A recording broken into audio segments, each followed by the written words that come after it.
ในน้ำซะมากแต่มัน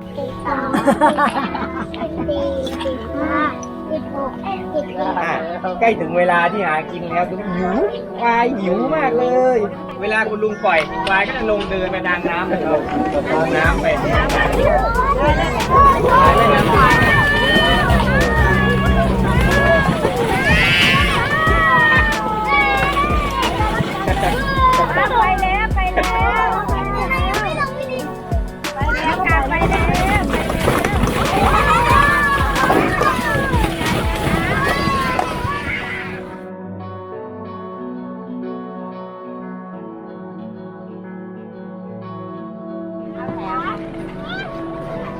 กินแข็งนะกินแข็งนะคะ